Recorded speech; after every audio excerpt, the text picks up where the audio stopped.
This is Keys to the Shop, episode 308, a conversation with Italian Brewers Cup champion Alessandro Galtieri.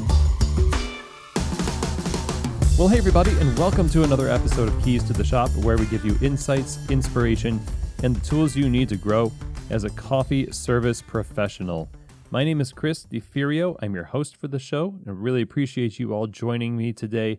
And I really appreciate if you would subscribe to Keys to the Shop, because then you will always be updated with new episodes, new content as it comes out. It's real easy. Just hit the subscribe button wherever you are listening to this podcast. And also, if you love what you hear and you think it could help other people, it would be awesome if you would just share these episodes and share this show with a friend, your coworkers, people that you think might benefit from the topics and content that we share at Keys to the Shop. Thank you so much for doing that. Now, Keys to the Shop is brought to you in part by Keys to the Shop Consulting. That's where you get to work directly with me to help you set up your coffee business the right way from the start, or to help you level up your existing coffee business through improving your quality, operations, and people. We can do this either remotely with over-the-phone consultation or on-site for cafe assessments and trainings. There's a lot of different ways that Keys to the Shop Consulting can help you gain clarity, solve problems, and build a sustainable and thriving coffee business. And I would love to talk with you to see if working with Keys to the Shop Consulting is the right fit for you. All you need to do is email me. That address is chris@keystotheshop.com, and we can set up a free discovery call to discuss next actions and how Keys to the Shop Consulting might be able to help you. Again, that email for Keys to the Shop Consulting, chris@keystotheshop.com. Hi, I'm Bruce Tulgan, author of The Art of Being Indispensable at Work, published by Harvard Business Review Press. If you like listening to this show as much as I enjoyed being a guest on this show, maybe you'll be a fan of my new podcast, The Indispensables. Each week, I ask my guests what sets them apart in the workplace, what makes them tick, and what makes them so successful. I've interviewed some amazing people at all levels and organizations of all shapes and sizes with some amazing stories, including the former Chief of Staff of the United States Army, General Dennis Reimer, New York Times columnist Ron Lieber, Kara Golden, the founder and CEO of Hint, and many, many more. Consider please listening and subscribing to The Indispensables on Apple Podcasts, Spotify, or wherever you're listening to this show. Now, today's episode is brought to you by Prima Coffee. Prima Coffee is one of the world's best specialty coffee equipment suppliers because they not only curate the best equipment from all over the world, but they work with you to make sure that you're getting the right equipment for your needs. And it's really important to work with somebody dedicated to your success, because paying for equipment can be one of the scarier parts of expanding your business, upgrading your business, or just starting the business. And you get incredible confidence working with the folks over at Prima Coffee. Now, if you are a Keys to the Shop listener, which you are right now, you get 5% off your order when you use the code KEYS5 at checkout. That's KEYS and the number 5. When you go to prima-coffee.com/keys, use the code KEYS5 and get 5% off your entire order. Super generous offer. And again, if you're in the market for commercial coffee equipment and you want to work with the best, you definitely need to be working with Prima Coffee. Today's episode is also brought to you by the Barista series from Pacific, the world's leader in plant-based performance beverages, for a very good reason, and that is because they have formulated these beverages, no matter what you choose from their extensive lineup, to stand up to the heat from steaming, produce amazing texture for latte art on every drink, and also keep the balance of the beverage focused on coffee. And it truly is a performance beverage made for and tested by the world's best baristas, so it performs on your bar every time. I highly recommend you check them out over at pacificfoodservice.com. Get this in your store and try it for yourself. If you want to serve your customers the best and offer them an amazing plant-based beverage experience, then you need to be serving them the Barista series from Pacific. Okay, everybody. Well, today on the show, we get to talk about Italian coffee culture, with somebody who I think is widely recognized as being pretty authoritative on the issue, having been an integral part of the coffee culture in Italy since 1991. Today, we get to talk with Alessandro Galtieri. Ever since 1994, Alessandro has been the owner and operator of Aroma Caffe in Bologna, Italy, where he has been a longtime standard bearer for specialty coffee in the midst of the traditional Italian cafe culture. He has written 3 barista training handbooks, including one titled The Barista Reference Book. In 2020, he published a new book on alternative brewing methods. On top of that, Alessandro is a 2018 and 2019 Italian Brewers Cup champion, also in 2019 placing 3rd in the World Brewers Cup. He is a certified SCA trainer and is tireless in his pursuit of providing hospitality through specialty coffee. This conversation is wonderful because we get to hear about Alessandro's beginning in coffee, which wasn't in specialty coffee, how he discovered specialty coffee through becoming the owner of a coffee bar and turning it around to elevate the experience to specialty coffee, all that he experienced in the midst of that.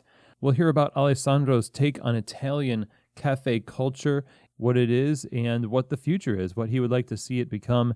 And we'll also hear about his secrets and his tips for running a great coffee business, as he's been doing for so long, like I said, since 1994.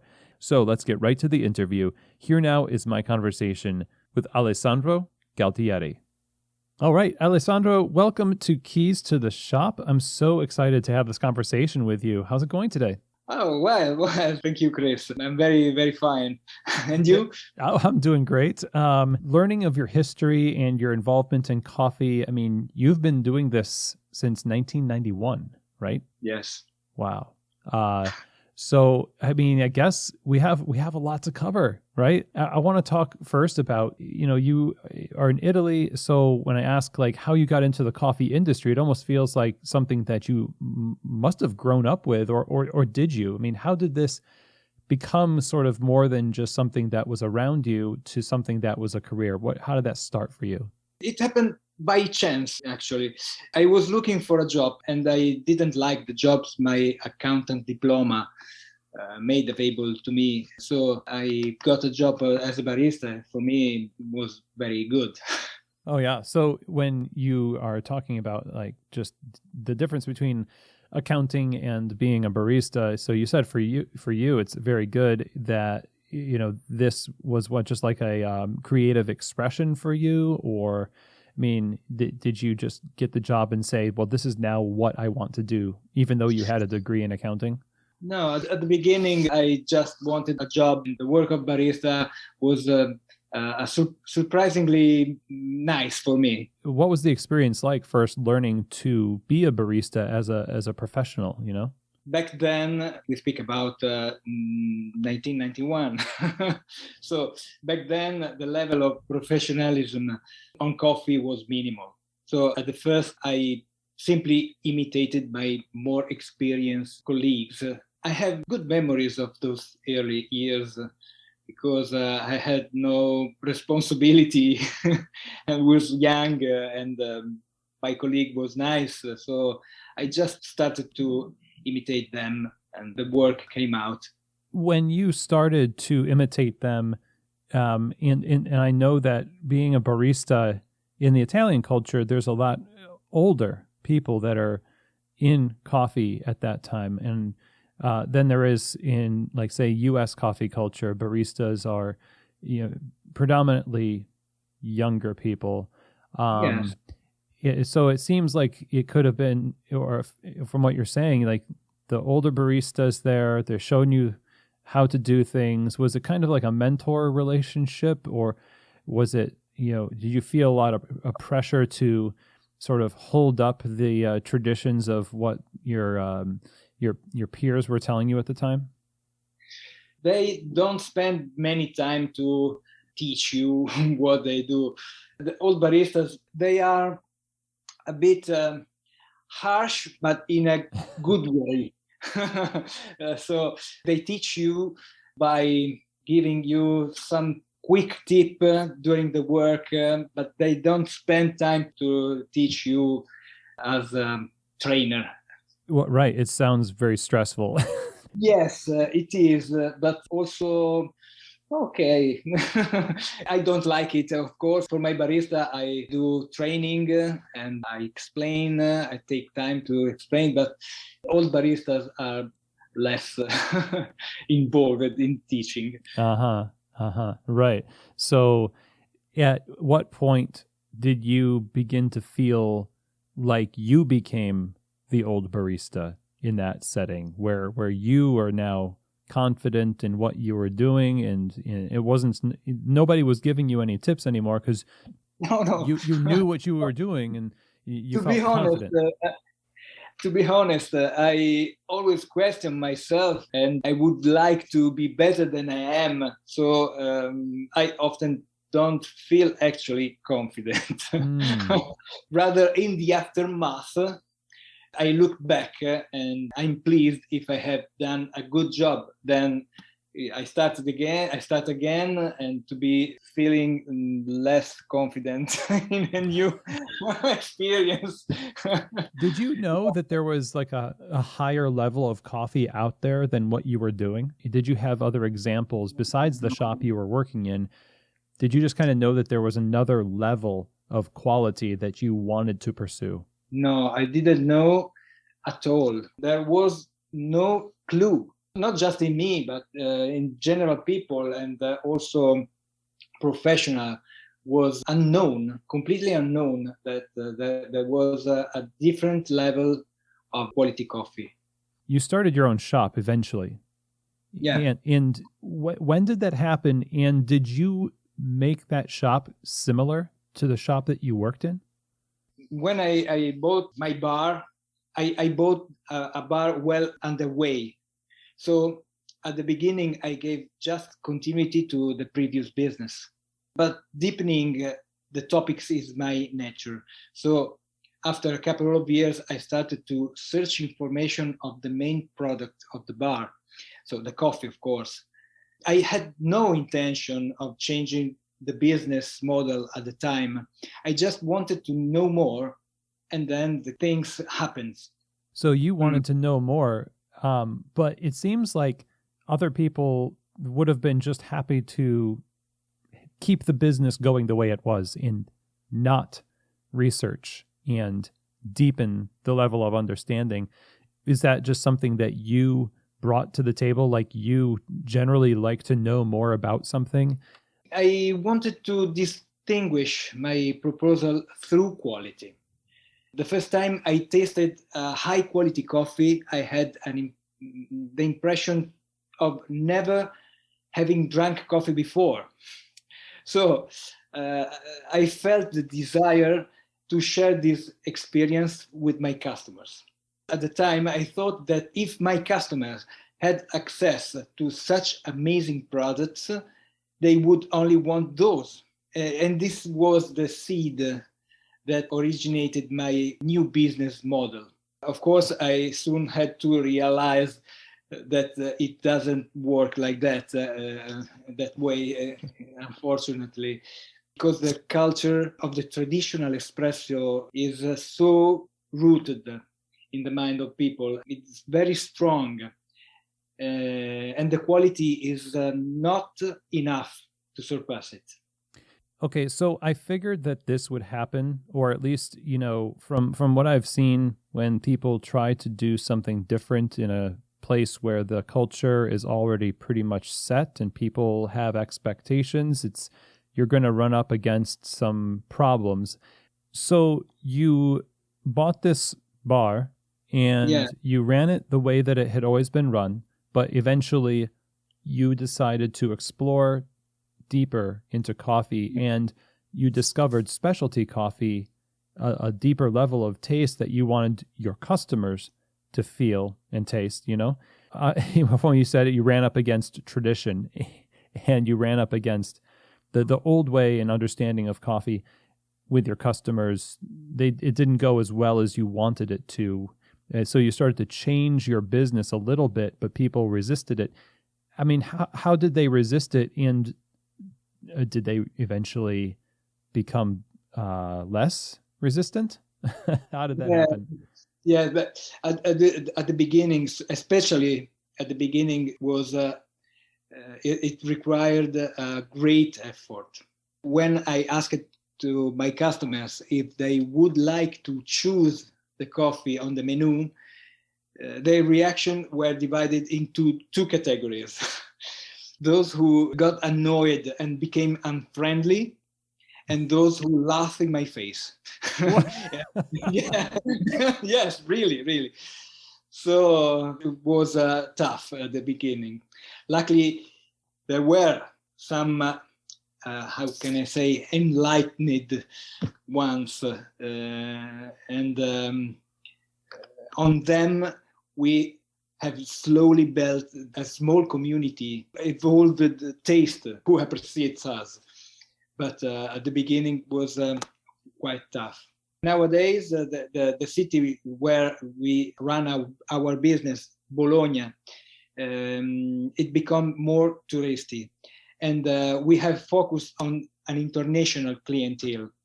So foreign tourists today give us all the professional satisfactions that Italians were so stingy the early years of our business. Well, that makes a lot of sense. So, but I imagine you lost customers, probably. Yes. And then you gained some customers.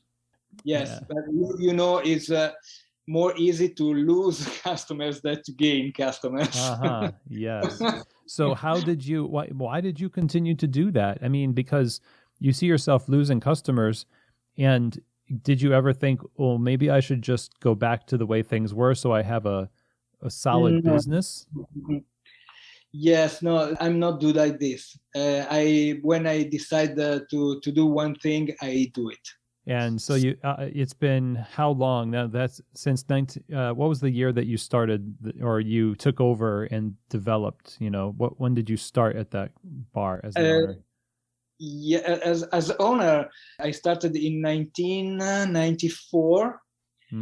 And Aroma turned the business in Aroma in 2001. Wow, 20 years. Yes, 20 years, exactly. Wow. Well, congratulations. It's such an impressive run of, especially overcoming the kind of things that you had to overcome to build the business. When you talk about the way that you learned before and how now you train your baristas very differently, when you started to do that, when you started to train them differently, did you have an example that you were using of how to train them, or did you just begin to train them the way that you would have liked to have been trained?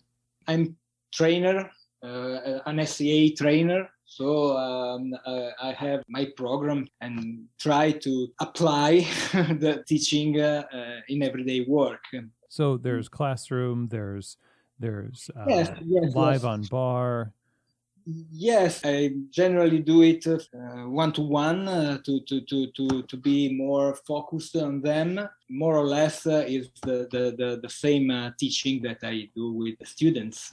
Okay, but when you started to make a change in training, before you were SCA trainer, and before you have the system you had now, what was your exposure to the greater industry that allowed you to see there's a different way to train than the way that the older baristas at the original coffee bar you worked in trained you? At the beginning, I just teach to customers more than to baristas and students, because when you start a new model, a new business model, you have to gain customers, as we said before, and customers have to be involved. I started to teach coffee to the customers, and then this step by step become a teaching for also for baristas and professional. And eventually, the staff started to catch on and do the same things that you were doing, and they could also teach customers? Yes, of course. You have to explain every day to customers the coffee of your proposal, and you have to explain different method. So you have to teach every day to customer to explain, just to explain, not just teaching, because nowadays customers are they already know about coffee. Some one of them. It's a a sharing of knowledge between the customer and us. It's an everyday work to share and to explain and to talk about coffee and brew method. Obviously, because of the work that you do too, because you've been doing it for so long and educating the consumer, and you say today everybody knows. Well, it's because of people like you who have been educating and helping introduce them to new ways of doing coffee, especially in the kind of environment that you are in, where people were so against change in so many different ways.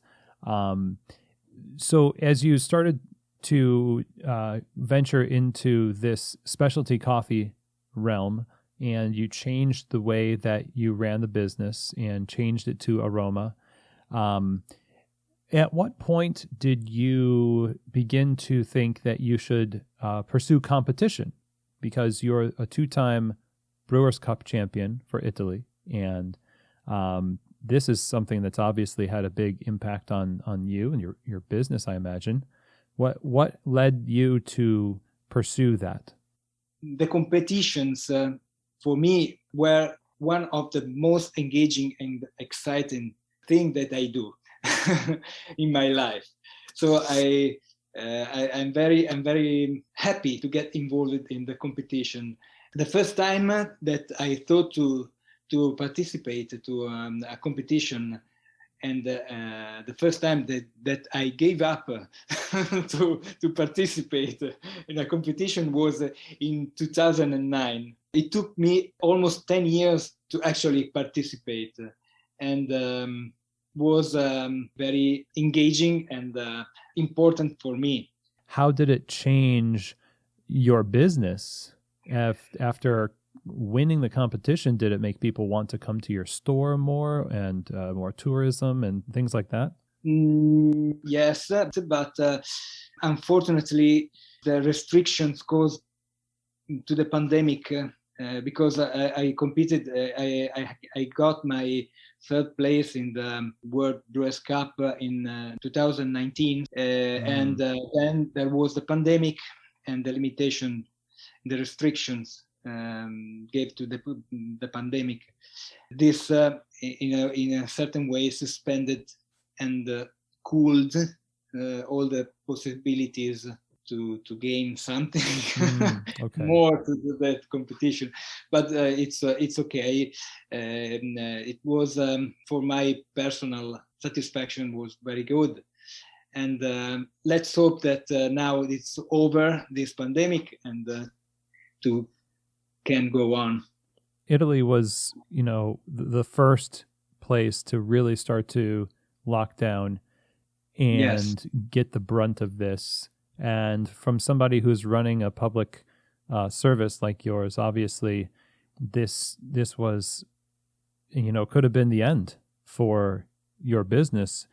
I mean, how did you come out the other end of that? How did you survive that through the initial phase into today? We got an unknown experience, really. There was no experience before to close the business for 2 months and a half. So we look around and try to understand how we can do to not die with our business. Mm-hmm. And somehow we did. I don't know really. I just removed. So when you came back and started to get going again, did the time that you went through, that 2.5 months and the hardship of getting going again, did that time change the way that you operated your business, or give you a new perspective on what you wanted to do with Aroma? Not really. I restarted my business as it was before. No changes, no less quality, no. Some colleague, baristas and owner, at the restart asked themselves if they should give up to specialty coffee or get lower price coffee to get the business start again. I think I did not. This was the right thing to do, to go on the way. Mm-hmm. Your customers, what I experienced is barista. I was working as a barista through the 2020, and you have a lot of customers who are very supportive of the business when they do come in afterwards because they missed you. And if you have locals and people who were maybe still a little bit, not wanting that new kind of coffee, still pushing against the new way of doing it. Did you find that customers were a little bit more open to new experiences in coffee after you reopened? The trend is that. The trend is an increasing interested people in specialty coffee, especially in the new generation people, of course. But for the everyday business, as I said, I need foreign people. So during the lockdown, it was very tough because Italian people were only focused on have their old espresso style, and it was very tough because there was few people go around for the city, and many bars open. So it was a tough moment. I hope it's over. Yeah, me too. So here's a question on Italian coffee culture, because it's been such a campaign to talk about the Italian experience of espresso, the Italian espresso. I know that it's a regulated thing, like what makes an Italian coffee and all that. And people like you are coming in and introducing new ways of doing coffee and understanding it. Do you think that there is a new definition, or there can be a new definition of what is an Italian coffee experience when you're bringing in new methods that kind of redefine what the old said espresso was, or they say the Italian coffee experience is? How would you like to define the Italian coffee experience or culture right now? The Italian coffee culture is mainly not the espresso. Yes, of course, it's espresso, but it is the culture is focused not on the coffee, but more on the gesture. People doesn't really know what are drinking. They want body, they want crema, yes, of course. But if you ask them what they like, they don't really know. They just want that gesture to get to the counter and ask for a coffee that had to be served in a few seconds, and they want to sip it in 2 sips and to go out. This is the way, the Italian way to drink coffee. It's not about the coffee, it's about the gesture. It's just a walk. The coffee break for customers is generally just focused on the walk to the bar, have a shot of espresso and to go out. They are not really interested in coffee. Is it for this that is so difficult to explain to customer quality? What do you think, what aspects of this culture, the older culture of Italian espresso and cafes and things like that, do you think can still be practiced, but with specialty coffee, with a little bit more conscious coffee experience?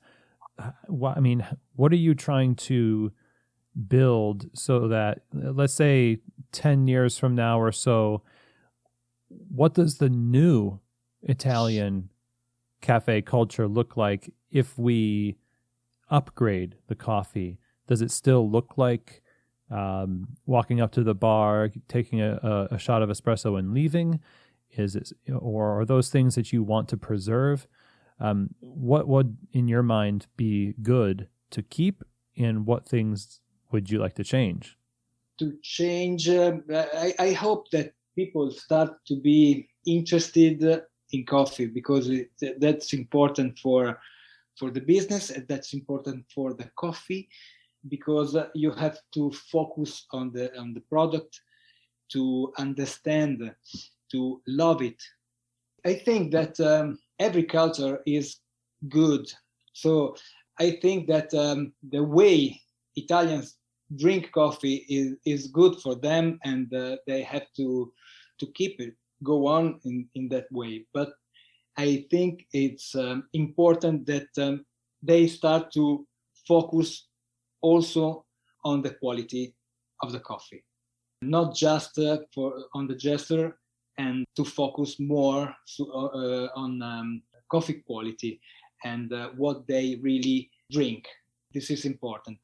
The way that they prefer to drink it is not that important for me. And I think that the evolution could grow up just focusing on quality on the quality of the coffee. Why is it important to focus on the quality of the coffee? What is at stake? What's so important about that? It's important, before all, to enjoy more the coffee, and the moment that you give, the time that you give to this experience. And it's important, of course, for coffee itself, because coffee needs to be loved itself in order to survive to the challenges of climate change. So if we don't focus on coffee, we don't give more attention to coffee, we risk to lose it. So it's very important to focus on quality of the coffee, to have coffee for a long time more. You know, you worked since 91. You've owned the business since 94. So you've been able to see so many different ways of doing coffee, and you've honed your skills so well. I'm interested to know what you would say, because so many of the people in this audience are operators, they're owners, managers, etc. And we're all about giving people insights from experienced people like you about how to, run a great business. And I wonder if you would kind of tell us a little bit about maybe your top 3 or whatever principles of running a great coffee bar. What would you say are the top priorities of running a great cafe? Constance, to be constant, temperance, but of course, location. Maybe the 3 best focus to running a great coffee bar.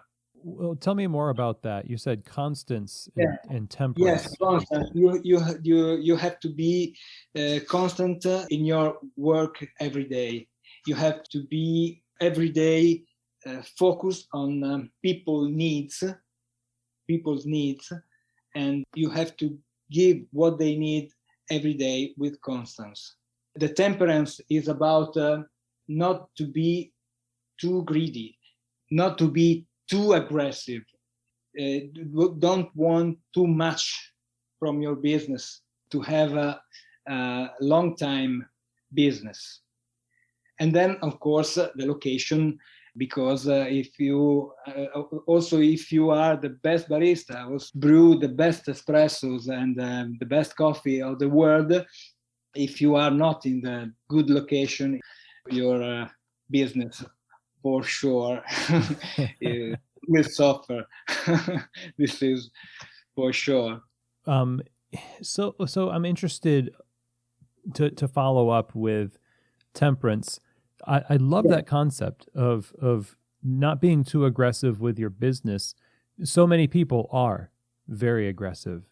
What do you risk? What happens if you are too aggressive?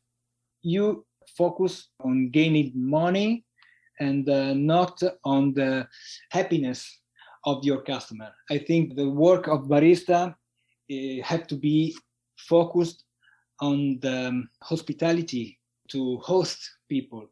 If you are too much focused on the money, is not a good thing for your customer. And to have a long time business, you have to focus on their satisfaction. If not, your business will decline fast. So all of these years of doing coffee, you've learned a lot. You've been through a lot since 1991 when you started in coffee. Yeah. What would you say, as we wrap up here, is the biggest thing that has changed in how you are as a professional? So what has changed the most in how you view your work and who you are today versus who you were when you first started? I just know more about coffee. I just know more how the brewing process runs. It gives me the possibility to brew better coffees. But I think that have not changed. This have not changed my way to doing my business, to run my business. It doesn't change it. So as constance is a big part of a successful business, you yourself have been pretty constant. Yes. Too much, baby. Well, it seems to have worked for you very well, Alessandro. Thank you so much for taking the time to talk with us at Keys to the Shop. It really means a lot, and I appreciate all the work that you've done and how you've been, doing it for so long and helping to change the industry in a positive direction. How can we stay in touch with you and what you're doing at Aroma? So Aroma Coffee Love is our Instagram profile. Bologna is our city. Aroma, via Porta Nova. Thank you so much, Alessandro. Really appreciate you sharing with us today. Thank you, Chris. Well, everybody, I hope that you really enjoyed that conversation. And I think for me that I love the temperance idea of making sure that you're setting your sights on something that transcends money, something that goes beyond the finances and is dedicated to an outward mindset, focused on others and providing hospitality. And on top of that, his point about the sustainability of specialty coffee being hinged on the idea that people will love what they're drinking. Of course, one way to help people love what they drink is to make it really tasty and have it be high quality, but also back to hospitality, giving them a good experience, making them happy. So a huge thank you to Alessandro for joining us on the show today. If you want to learn more about Aroma Caffe, the best place to do that would be to follow them on Instagram. The handle there is Aroma Coffee Love. Now, if you have any questions, comments, or feedback about this episode or any episode of Keys to the Shop, you can always email me, chris@keystotheshop.com. That's also where you can inquire about Keys to the Shop consulting, chris@keystotheshop.com. And, coming up pretty soon is a place where you can really learn to give people quality experiences, hospitality, and quality coffee. That is, of course, Coffee Fest. Go check them out over at coffeefest.com. Coffee Fest, for over 25 years, has been providing amazing events that focus on giving you the tools you need to succeed in specialty coffee retail. Every year, they go to at least 3 cities, and the last few years, it's been 4 cities. And we have our last show coming up in Portland in November 5th and 6th. You can go to coffeefest.com and check out the Portland show to see what's on offer. Every Coffee Fest, you've got workshops, trainings, lectures. There's the amazing trade show floor, tons of networking possibilities, events, throwdowns, competitions. Coffee Fest is an event like no other, and I truly think if you're going to decide to go to any coffee event to better your business and yourself as a professional, Coffee Fest is it. So go ahead and go check them out over at coffeefest.com, and I hope to see you at one of the upcoming shows. Again, that's over at coffeefest.com. And with that is the end of our show today, everybody. Thank you so much for taking the time to join me. I hope you all have an amazing week. Go out there and make your customers happy. And as always, I hope that this episode has truly given you keys to the shop.